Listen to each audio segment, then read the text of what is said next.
And yeah, thank you for waking up early. So we're gonna start the first session of the last day of WoLA with Sofya, who's gonna tell us about privacy evaluating untrusted black box functions. And so Sofya, I guess everybody knows Sofya, but she's coming from EU. And I've done quite a lot of work on sublinear algorithms and privacy and many interesting models as well. So, more. Thank you. Good morning, everybody. Thank you for waking up to come to this session. So my name is Sofya Raskhodnikova. I'm joined with and Thomas. And the disclaimer is that all bears on the slides were drawn by Adam with the help of ChatGPT, or maybe with ChatGPT with the help of Adam, I'm not sure.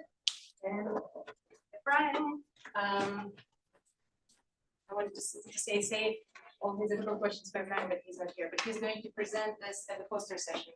So please ask me all these difficult questions about this. So we'll talk about privately evaluating untrusted black box functions. The goal of this line of work is to provide tools for sharing sensitive data in situations when the data curator does not know in advance what questions the analyst is going to ask about the data, and the analyst is not trusted. So what we want is an automated way for the analyst to interact with the data instead of putting the analyst through background checks and monitoring access to data. So this is kind of a prototypical problem in private data analysis. So we have a curator here who has access to the data set, which we denote by X, and each person's data is denoted by an entry XI here. And the data and the data analyst, which can be a valid analyst or somebody who's trying to find out some private information, wants to find out some global information about the data set, or can just ask questions about the data set. And the curator is supposed to answer this question, maybe approximately. And there are two examples you can think about are census, medical studies, maybe data collected by companies that you want to access. And there are two conflicting goals. One is privacy. Is it not working?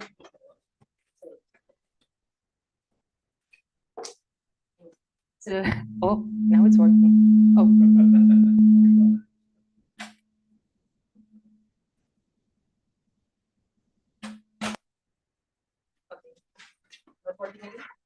Can you hear me? Yeah. Okay, so there are two conflicting goals: to protect privacy of individuals and to provide accurate information. It's when all understand what it means to provide accurate information. And I guess at this point in this community, we also have a standard for privacy, which is differential privacy. And this is what we're going to use. And if you don't know what it is, don't worry, I'm going to find it. So we have many techniques developed for releasing specific functions of dataset X. These functions that we can release are usually not too sensitive to the data. So later I'll define more formally what I mean by sensitivity, but roughly think that sensitivity means that if I change one person's data, the answer to the question is not going to change too much.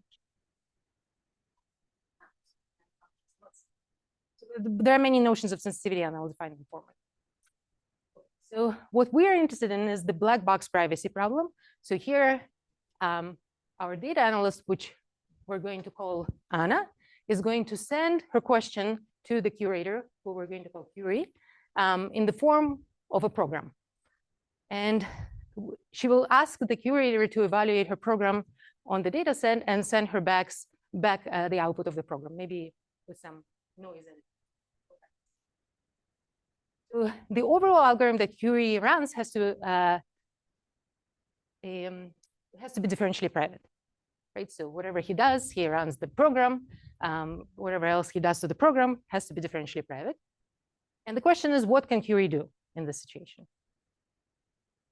What can he do? So first option is to inspect the code. Well, and then he's going to run into computationally hard problems if he does that.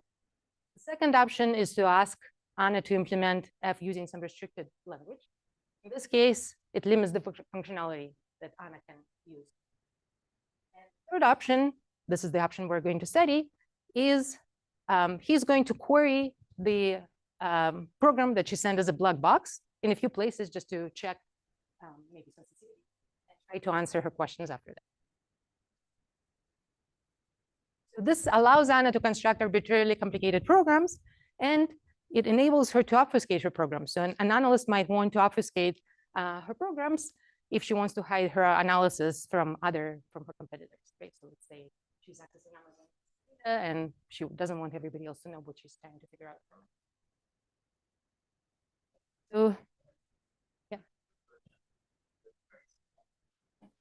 What problems are for this differential privacy task or in general sense, so but also for differential privacy tasks. So I'll mention some previous work, and one of the difficulty is that it runs into computationally hard problems. So kind of one thing you can think about, so what I said is we have techniques for leasing the data set if the function is not too sensitive. So you might try to figure out the sensitivity of the function. And this is an undecidable problem in general. Okay, so just like things like that. So yeah, so you run into computationally hard problems for this. I guess I mean specific approaches. But, okay, so what queries can query use? So most of the work on this problem actually allows query to ask any queries on any, so it can query the function on any data set. So, and in a recent work, Polly and Laskowski took a different view. So they pioneered looking at function only on data set X itself and its subsets.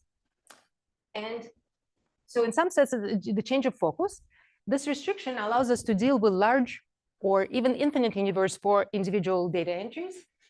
And because of this change, so this is kind of the main motivation, but because of this change of focus, also it allows us to give answers for functions that behave nicely on the data set itself and its large subsets, but do strange things on outliers. And there's no reason to expect that statistical functions we want to compute do nice things on outliers.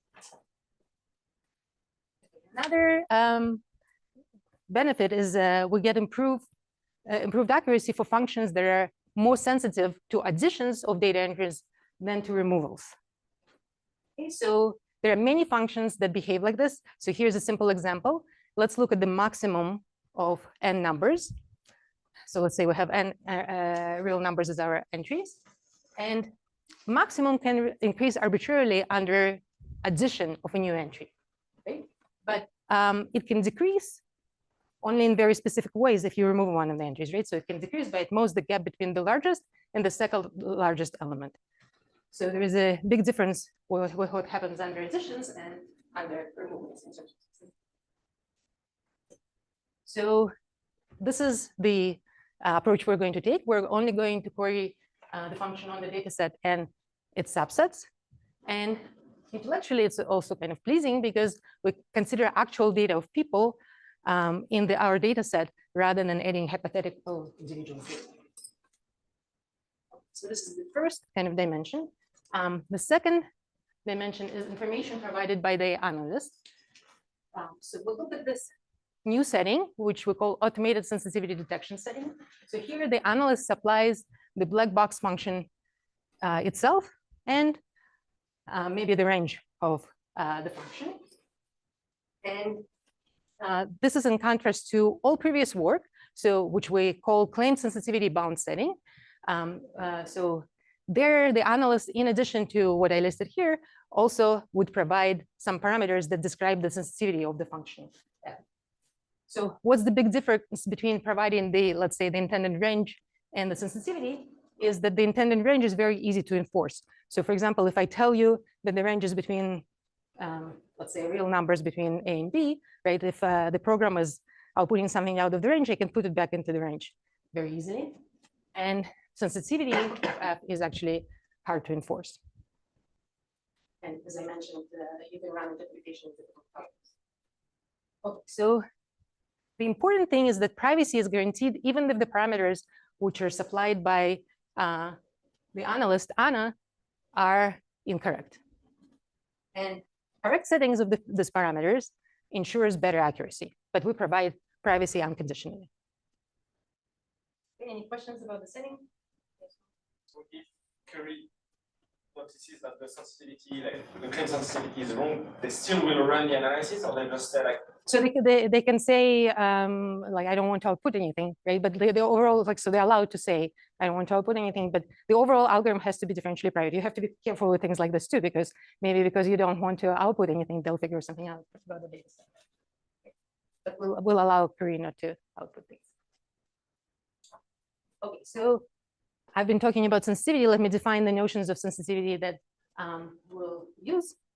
So first of all, we consider functions which are real valued, and their domain is U star. So U represents a finite or infinite universe where data items come from.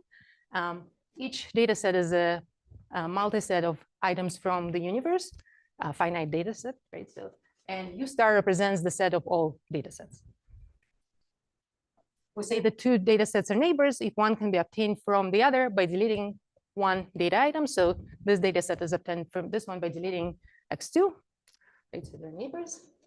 And here are the notions of sensitivity. So the one that's most frequently used in data privacy is called data sensitivity. It comes from the paper that defines differential privacy by Wolfram, Nixon, and Smith. So global sensitivity of a function f is the maximum over all pairs of neighboring data sets, how much you can change the value of the function by going from one data set to the other. So here's, so for our example of maximum, if the universe size is integers from 1 to r, then the global sensitivity is r minus 1. If the universe size is natural numbers, then the sensitivity is infinite.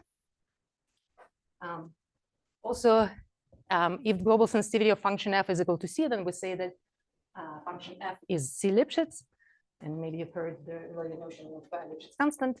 So this is the global sensitivity. And now let's talk about the more local notion that we're going to use. So first, let's define depth. So given a data set X, we're going to look at the subsets of this data set. So this is the set of all subsets. And by depth lambda, I mean that we can remove at most lambda data items from our data set. So for any depth lambda, the lambda down neighborhood is this part here. So it's the set of all subsets of X of size at least the size of X minus lambda. And the down sensitivity of function f at depth lambda on this data set, and don't worry, it's not some weird allergy to an animal product. It's actually a sensitivity.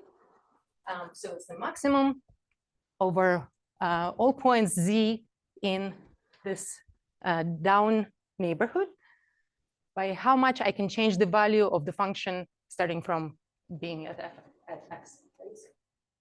How much can my value change if I go somewhere to down?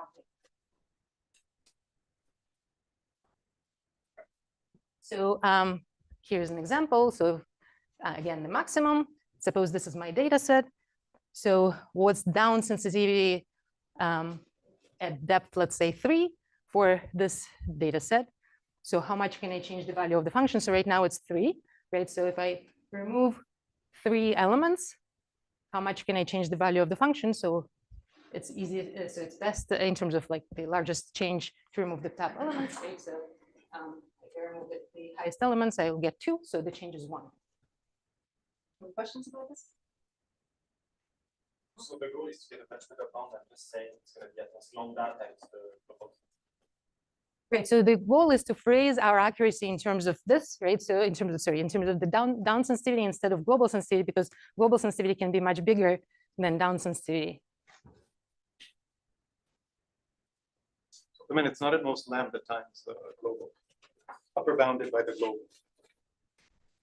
Great. What at most lambda? So we'll phrase our accuracy. So far, I didn't give any accuracy guarantees at all, but we'll phrase our accuracy. So I'll give, like, I guess, but you know, like Laplace mechanism, let's say you can phrase the accuracy in terms of global sensitivity, right? And usually you cannot directly give mechanisms which kind of work with error proportional to local sensitivity the same way, right? Like, so you have to be very careful with this. harder to. So this is like a local notion of sensitivity, right? Did I answer your question? Yeah, I think so. All right, so for this automated sensitivity detection setting, so we introduce the setting, give a privacy mechanism and a tight lower bound for real valued functions. And the lower bounds are on query complexity and on the accuracy. And in the claim sensitivity bound setting, we give first guarantees in terms of down sensitivity. First, accuracy guarantees with no dependence on the universe size, and tight upper bounds, tight upper and lower bounds, again, on query complexity and accuracy for real valued functions. And finally, we interpret and analyze other constructions in our framework, and we use them as points of comparison. This is real chutzpah because I was late. So going to ask you. So is the goal to estimate the sensitivity? Is the goal to have a differentially private mechanism whose error scales according to these notions of sensitivity? What is the? So the goal is to have. So I actually haven't said that. So the goal is to approximate some function that's given to the by the analyst as a black box to the curator. And so we're going to use this down sensitivity to explain our error, to measure our error.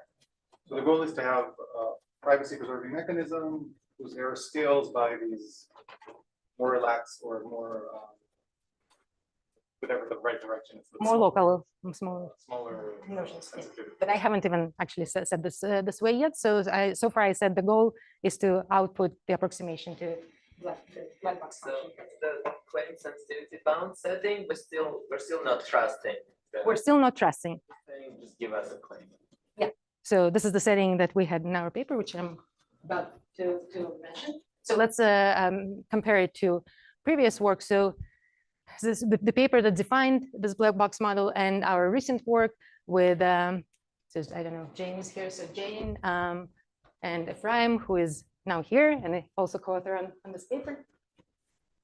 And Arsene is here. So we also have recent work. So in the framework where we look at global sensitivity. So here, those papers give guarantees in terms of global sensitivity and have dependence on the size of the universe. And they use very different techniques. So they're based on local Lipschitz filters, or sometimes they're called reconstructors. So local filters are sublinear time algorithms that were defined initially by Sachs and Seshadri. So they're very interesting objects to study. So, and this paper is on local filters for Lipschitz functions. And so privacy is one of the applications there. There are other applications to sublinear algorithms in the paper. So, so this newer paper that I'm presenting uses different approaches. So we don't get this Lipschitz, local Lipschitz filters from our mechanisms. And I guess you can, if you know what Lipschitz filters are, you can why. As we go. Okay, so another pair of shoulders we stand on, I guess, is Koley-Laskowski. So they designed the first black box private algorithms with queries in the down neighborhood of X. And they also showed that their algorithm is differentially private, but they didn't give any accuracy guarantees. Okay, so here's the plan for the rest of the talk. So first, I'm going to give background information, differential privacy, and definition of privacy wrappers. So this is how we call this objects that give private mechanisms in the black box setting. And then I'll give quantitative statements of the results. And then I'll try to explain privacy wrapper for the automated sensitivity detection setting. And finally, maybe I'll talk about extensions to drugs and other types of data sets if I have time. Any questions? About the difference global sensitivity and downward. You're saying that it's downward is upper bounded by global sensitivity, or yes. So sorry, it's lambda times, so it's more local notion. Yeah, good. So yeah, I guess it's upper bounded by lambda times global sensitivity, and they could be equal also to global sensitivity, but in general, this kind of local notions, yeah. So a proper comparison, I guess, for the upper bound is lambda times. Good point. another question about how that relates to auditing privacy. So there's been some work they give you a black box and like it's like 7DP, it's actually hard to guarantee that. So here, like you do something similar, but you manage to bypass this. So I guess we're not directly auditing. Yeah, so I guess we're not directly auditing the whole program. We're just, so as you'll see, we'll only look at the basically like its behavior on kind of small, like, so we're not in a small subset of the inputs, right? Like, so we're not going to look everywhere. So, yeah, so I guess it's a good question if there are like any formal connections with them. So let me actually ask, who knows the definition of differential privacy?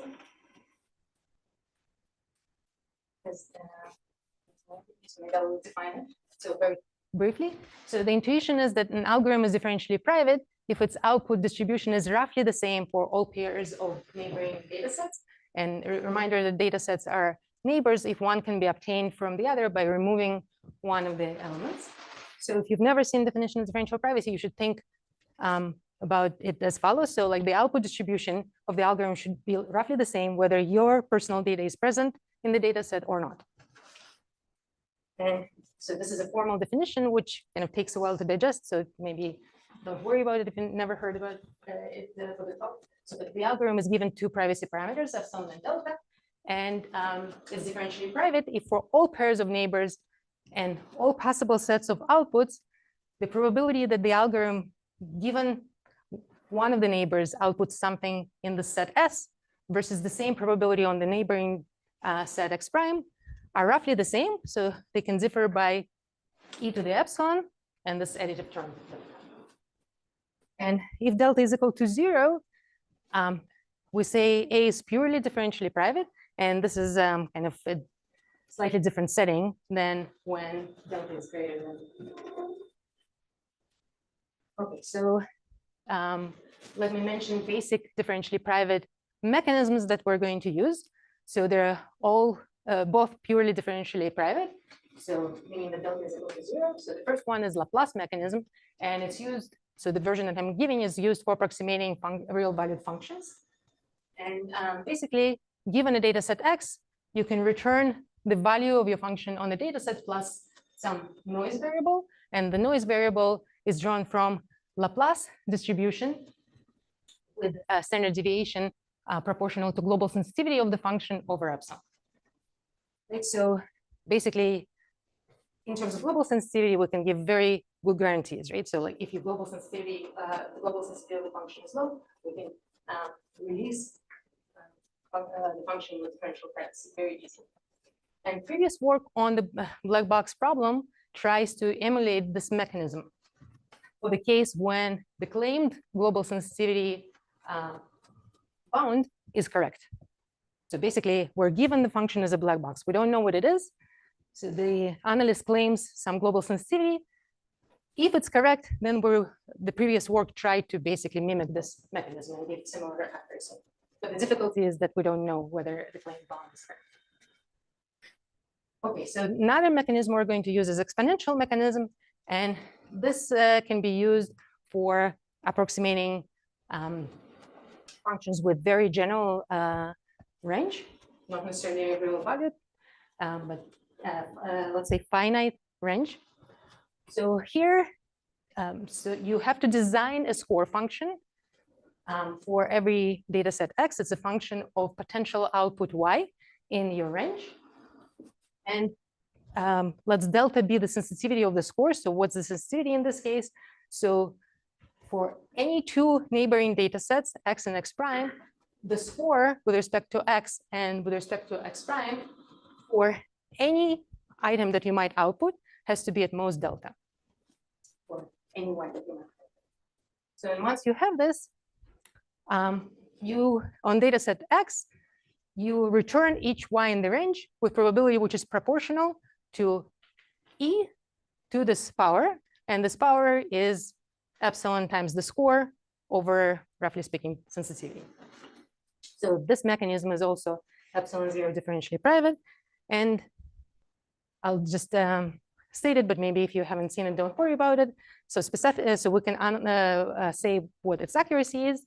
So it returns some value y hat, such that for all failure probabilities beta, the score of this y hat is pretty small, right? So you design the score in such a way that the desirable objects, the desirable outputs have very small score, right? And it guarantees that you can give approximately small score.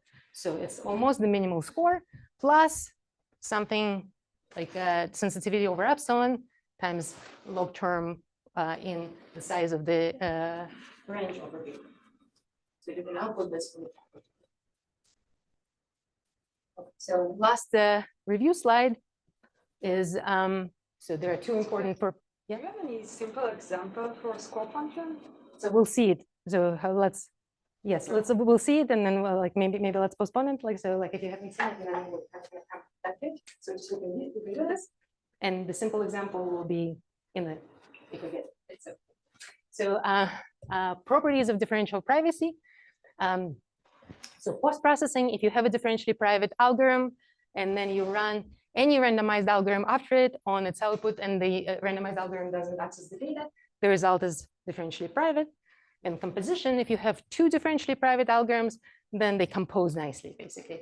So if you have both of them are epsilon delta differentially privacy, then you get 2 epsilon 2 delta differentially private algorithm if you run both of them and output both results. And yeah, I guess I didn't state the most general version of this result. So even if you give this algorithm the output of the previous algorithm and the data set, so they're also differentially private. Okay, so this was the review. So now for the privacy wrapper. So this black box objects, the algorithms that handle this black box problem are called privacy wrappers since so Koda and Laskowski came with this very fitting name. So an algorithm W that gets an input data set and query access to a function f and produces an output in the range of f, and so we allow ourselves to fail, right? Is epsilon delta differentially, epsilon delta privacy wrapper if for every function f that potentially can be given to the wrapper as an oracle to answer queries, the resulting algorithm is epsilon delta differentially private. So we potentially can also give some additional parameters to the wrapper, and then we say for all settings of parameters, it has to be differentially private. Okay, and the algorithm W is lambda down local if for all functions f and all data sets x, the queries of this privacy wrapper with oracle f on input x are contained in the down neighborhood of data set x. So we query only x itself and its large subsets, which are obtained by removing at most lambda data as lambda. And notice, so such an algorithm makes the size of x to the lambda queries. So is there, I was going to ask about accuracy. Oh, good. Sorry, I predicted your question. So an alpha beta accurate, all right, so algorithm is alpha beta accurate for function f in data set x. If its answer differs from the actual answer by at most also probably if it's 1 minus beta, I guess here I said it's exceeds error alpha with probability at most beta. It's the usual notion of accuracy for real time functions. So, and I guess if you know about Laplace mechanism, so you can say, so for each beta Laplace mechanism is alpha beta accurate for, let's say, functions with local sensitivity 1 in all data sets. So this is the error that it makes. So the error is roughly proportional to global sensitivity over epsilon. So, but if you want the probability beta, so then you have to go.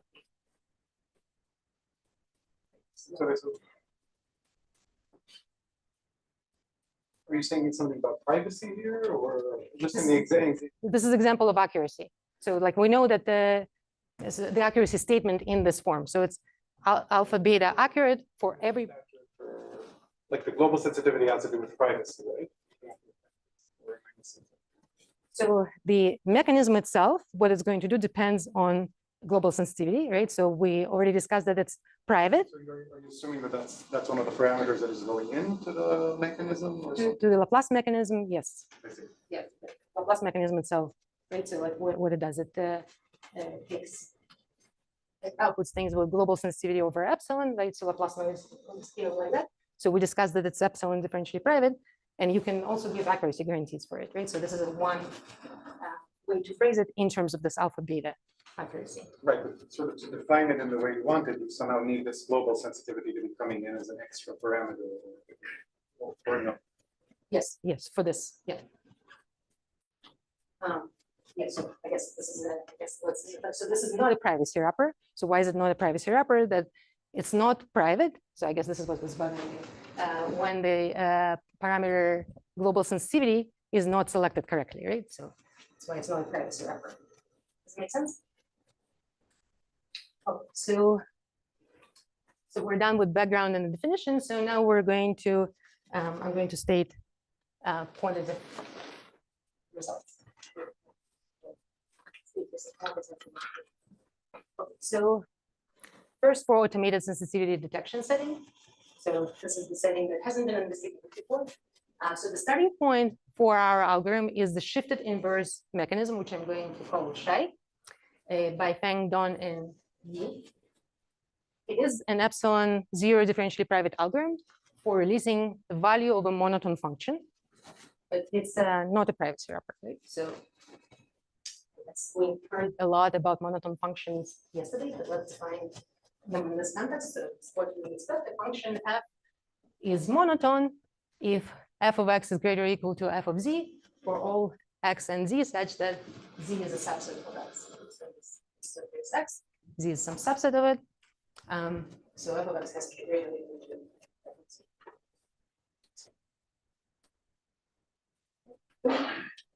Okay,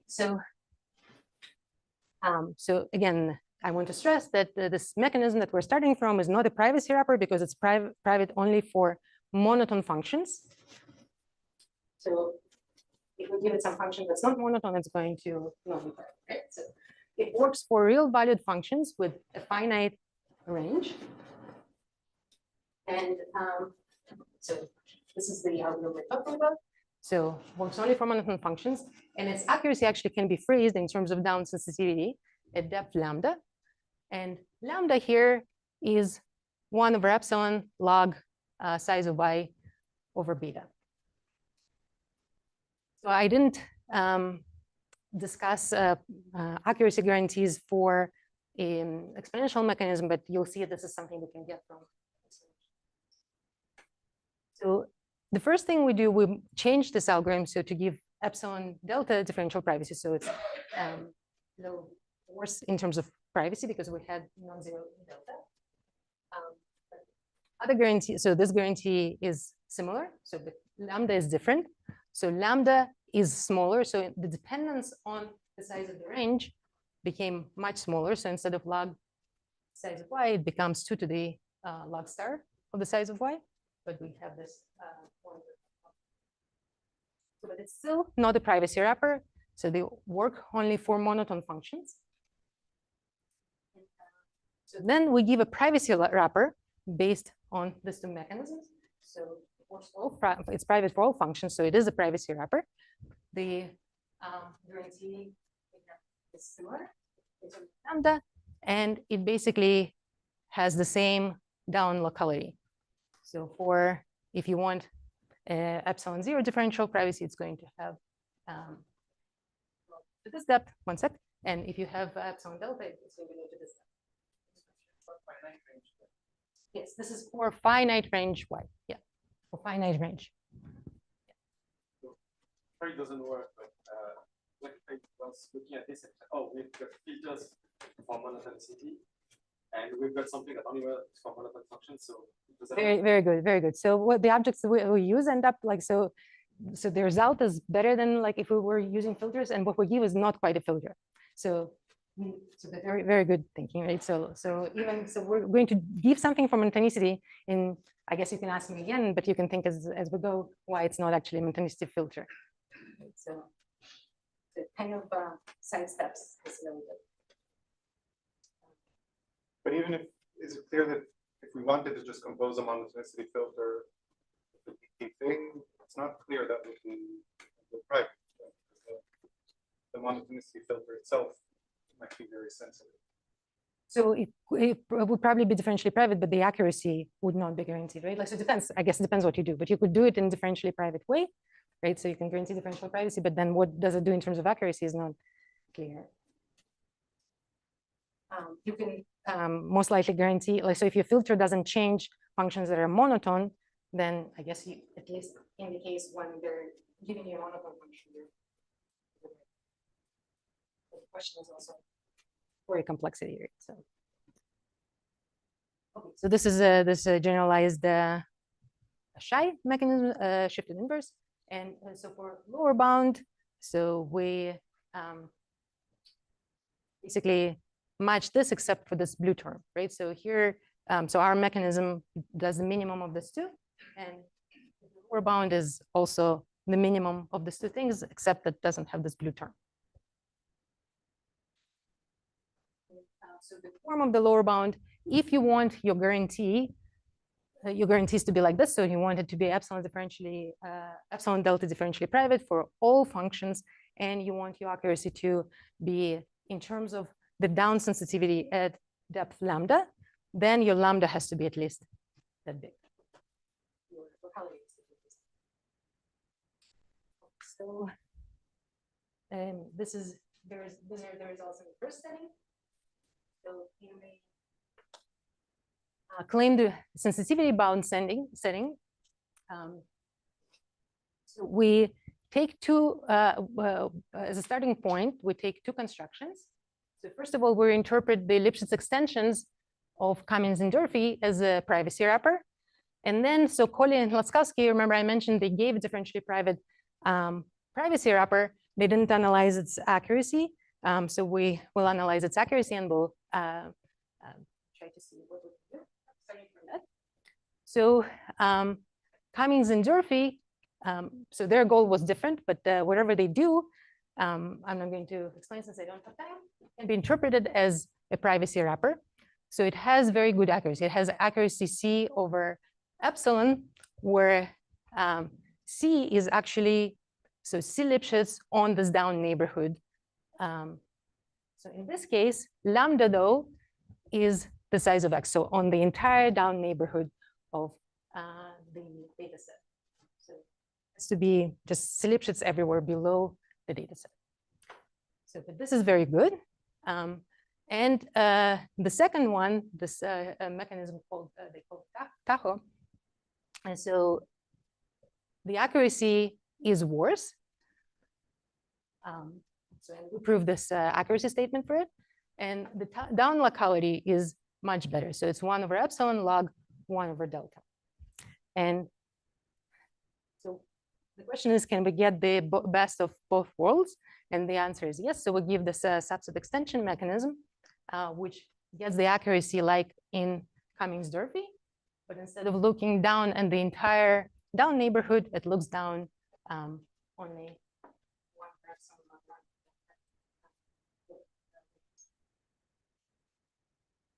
and in terms of lower bounds, so if you want an epsilon delta privacy wrapper with accuracy assumption on the down neighborhood as here, then there are two lower bounds. So one lower bound, you can just, so here, these two statements are separate lower bounds.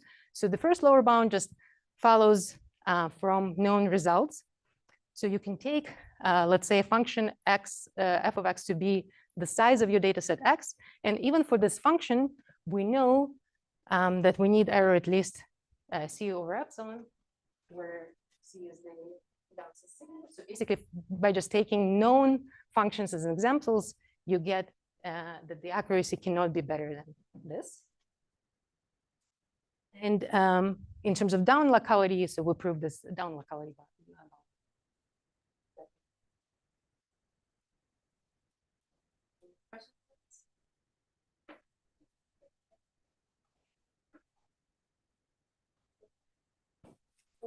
So the domain can be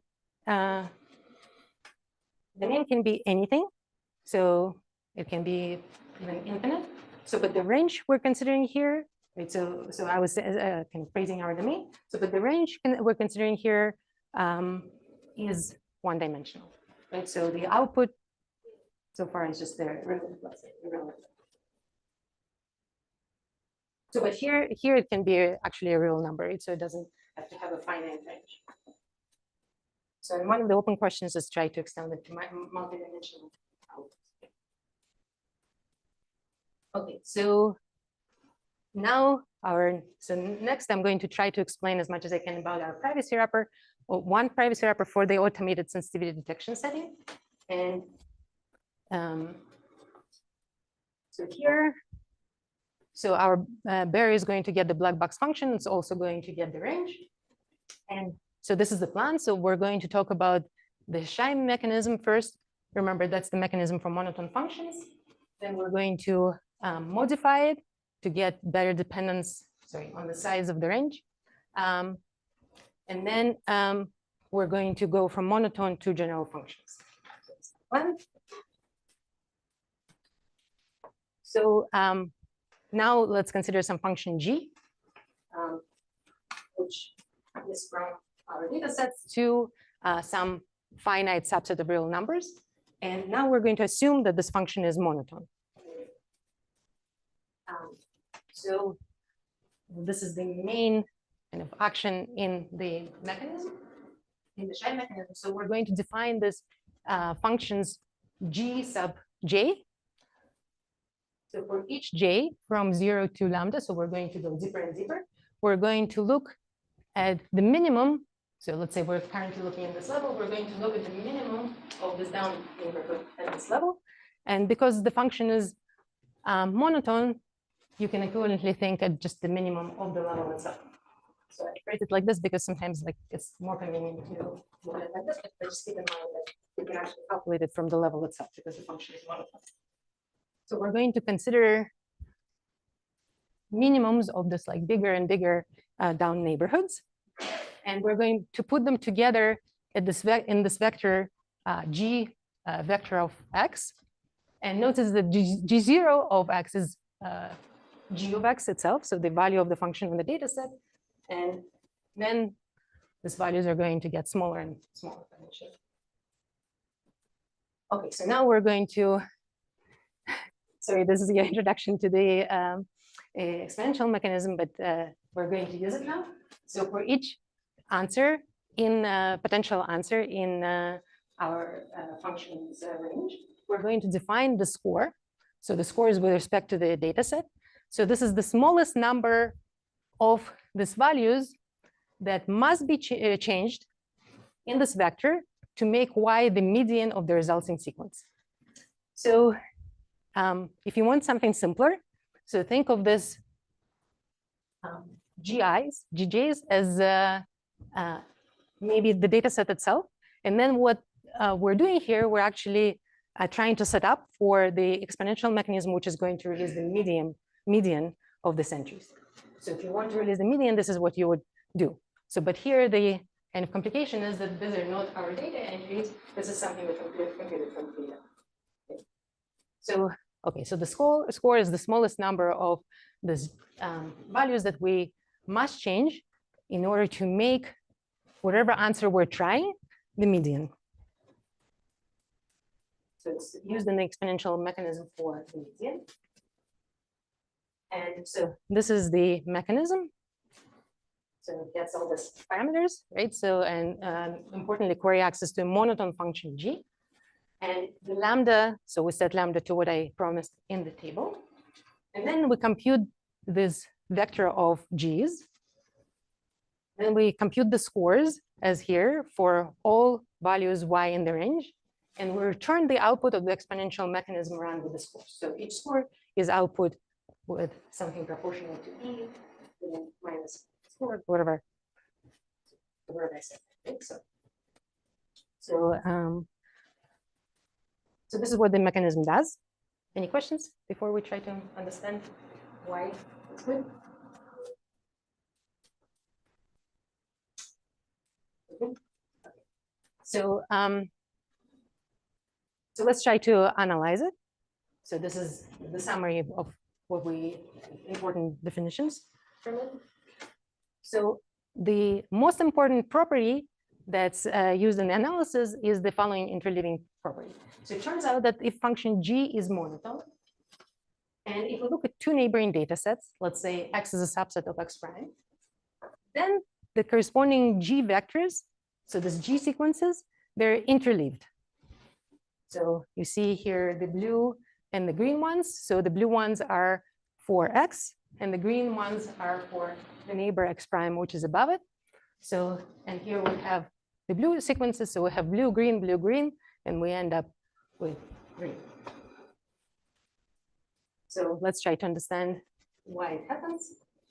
So if we look at the depth j for some data set x, and for data set x prime, let's say we look at a depth j plus 1. So then we're looking at the same level, right, for them.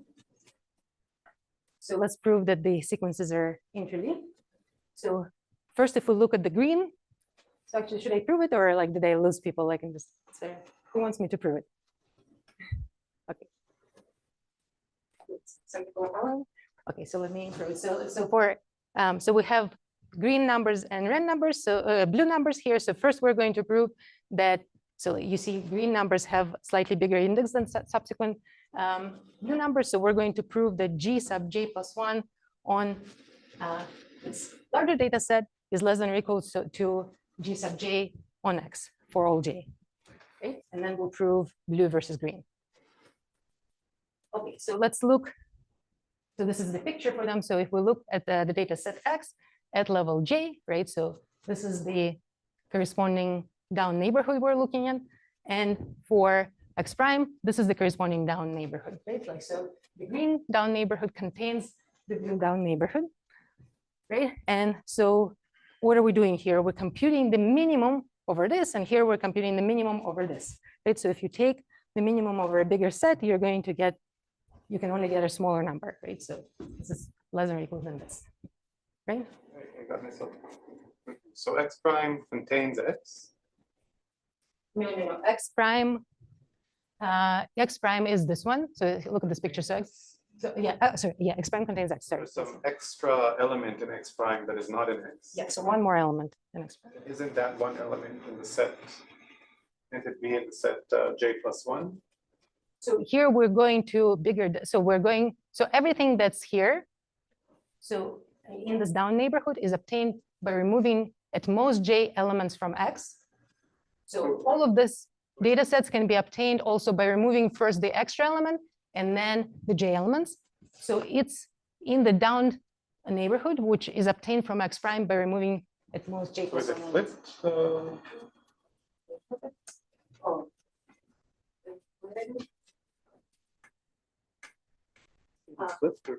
Yeah. Oh, sorry, yeah, I flipped it. Yeah, sorry. It's supposed to be like this. Yeah, good. Yeah, so thank you. It's like this. So this one is a bigger set, right? So we're taking the minimum over more things. So this value is smaller. Thank you. Does it make sense to everybody despite the typo? Right. Good. So this is one inequality. So the second inequality we need is for blue versus green, right? And here they have the same index. So we want to prove that g sub j of x less than or equal to g sub j of x prime. And again, x prime is bigger. Let's see if I fit anymore indices. So now suppose that x prime is equal to x plus the extra element k, let's call it. So now let's define z prime as the data set which achieves the minimum in this neighborhood, right? So that we're looking at. So remember that this g sub j is defined as the minimum. So let z prime be such element which actually attains this minimum. So then we have two possibilities.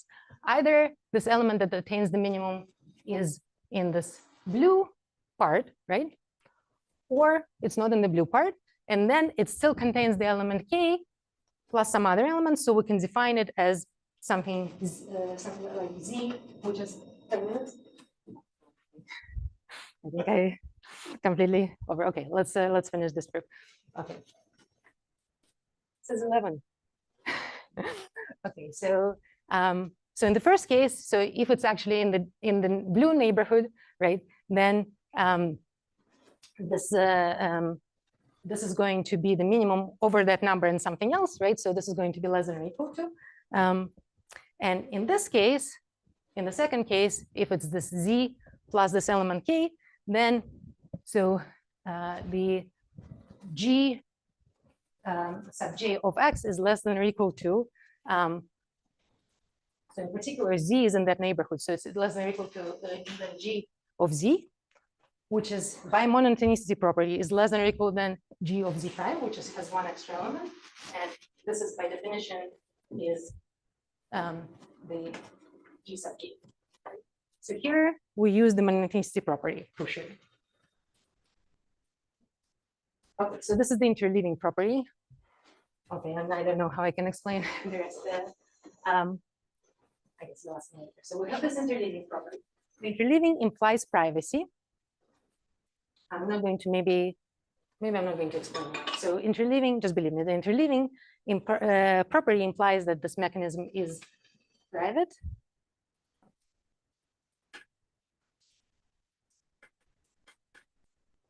Since I have to go faster, right? So basically there are pictures. So like it's, I guess, one slide proof. So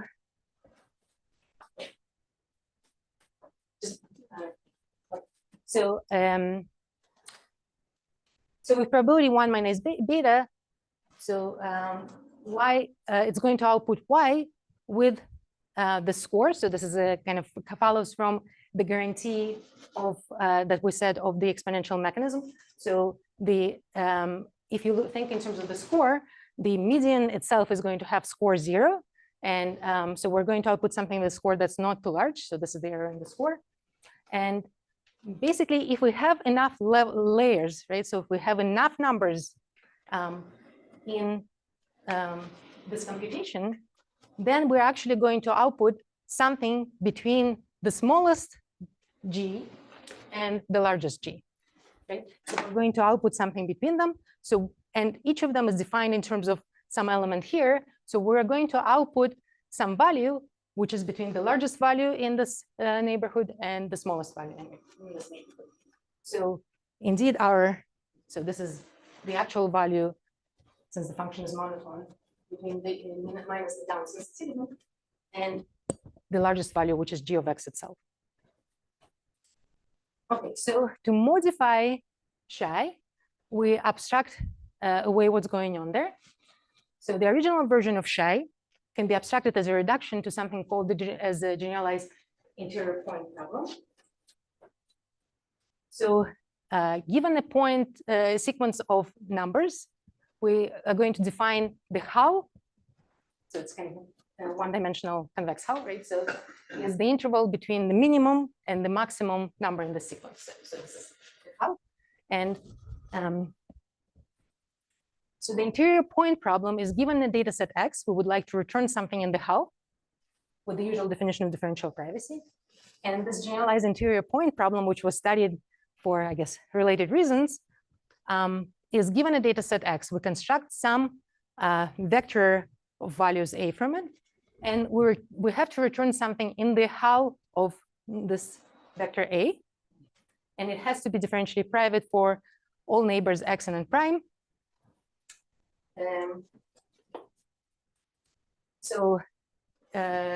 And this privacy condition has to hold if the corresponding sequences A and A prime are interleaved. So actually their condition is a little bit more complicated, but it in particular holds that it has to be private when the sequences are interleaved. So this is basically exactly what we need. And we can use the state-of-the-art mechanisms for this problem. to get the best version of this. So this is what we do.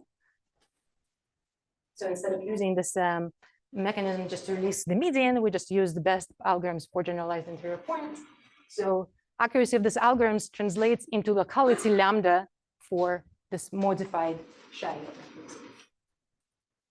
So this improves the dependence on the range in the locality flow from log R, so where R is the size of the range, to this 1 over delta, and the dependence on log is log star. And and I guess what we can do, we just can take the best of the two algorithms for given parameter setting. And so I have some statement about the accuracy here, but I guess we'll not need it because I'm not going to be able to go in great detail. So just notes, I'm not going to go over the purpose of it. Okay, so what is missing for a black box privacy wrapper? So I guess we mentioned multiple times that this works only for monotone functions, right? And we need guarantee privacy no matter what. So if our curator query gets a black box computes F, we need to be able to still keep it private. So we want to locally transform F to get monotonicity. So how do we do this? So we apply this monotonization operator. So we can define it. So monotonization operator. So for each level, we're going to define level L monotonization of a function. So this is the notation. So we're going to take the maximum over all values in the down neighborhood here. So, but the now neighborhood, so we're going to consider all sets which have at least L elements in them. So here, if you want to think in terms of depth, the depth is weight size of X minus L. So we take the maximum over all of this. And let me just briefly mention this properties of monotonization. They actually follow directly from definition, but if I give you 1 minute, I think you would understand why, but I'll say quickly. So this, for all L, this modified monotonized function is monotone. And if F is monotone, then this operator doesn't change the function. And the value of this function can be computed by querying L on all subsets of X of size at least L, which is by definition. And the idea of our mechanism is to pick L randomly, roughly aiming to get L to be X minus lambda in that mechanism. So here is the wrapper. We set L to twice the depth needed to run the modified Shai. And basically, so we'll release.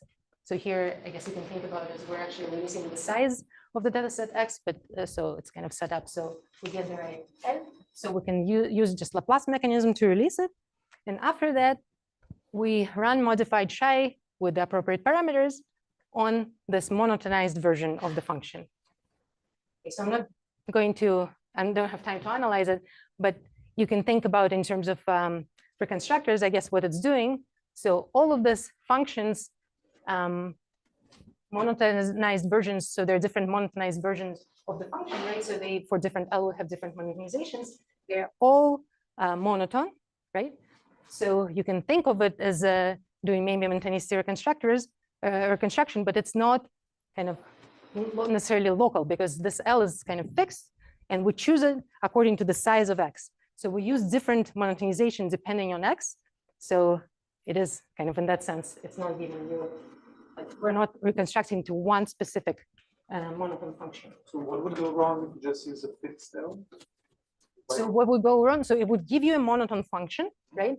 But so if my X is huge, so L is fixed, right? So I have to go down all the way to L, right? So it would just be not very local. The locality would be horrible. So but the quantifiers are in our favor. So it's we can choose the function the way we want. Sorry, I get that. I thought the L monetization was to go L steps down. No. So L, monotonization here is if you look at sets of size. So the previous things were depth lambda, but here depth is So it's going to an absolute level. And we're choosing that level depending on X itself. So it is, so in this way, it's failing to be locally constructed. So it's not very local if you fix one specific function, but we're not fixing it. Okay, so I'm not going to talk about privacy or accuracy because I don't have time.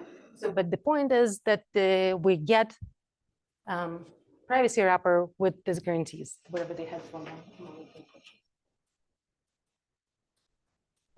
So we're done with this. So I just want to mention extensions to general domains. I'm just going to say that they exist. So we have formalism which works for general domains basically. So you can look at graphs as your data sets, and here's one example where the neighbor relationship between the data sets is node privacy. So you can get one graph from another by adding node and arbitrary neighbors. So it works for graphs, it works for the other general domains, as long as you have like the right posit there. Which so now, one more minute, just to summarize. So, so we formulated the automated sensitivity detection setting in the context of black box privacy. We formalized notions of accuracy in both automated sensitivity detection and sensitivity bound settings appropriate for dealing with large universe. We reinterpreted and analyzed existing constructions fitting them in the black box privacy setting. We gave nearly optimal privacy wrappers and lower bounds for both settings for black box functions with the So now open questions. So the first one, can the dependence on the size of the range be avoided in the automated sensitivity setting? So we had some small dependence on the size of the range. So it was 2 to the last star. Can it be avoided altogether? Can we design privacy wrappers for functions with more complicated outputs? For example, vectors. Our accuracy guarantees are instance-based, right? So they're specific, so they're not in terms of the function, right? So they're in terms of the function and the data set. So potentially one can consider different notions of sensitivity and accuracy than what we considered. So which notions are the best there, right? So that we went from global sensitivity to something more local. We can give better guarantees, but are this the best notions? Maybe there's something better. And finally, so the query complexity, I was talking about the depth lambda. So the query complexity is the size of X to the lambda, the size of the data set. So that's the query complexity. Probably too large for practice. Other practical alternatives, maybe for important function classes or in combination with formal methods or something like this. Thank you.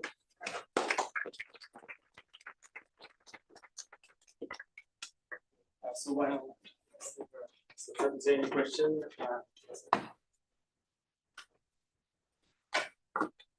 For the rest of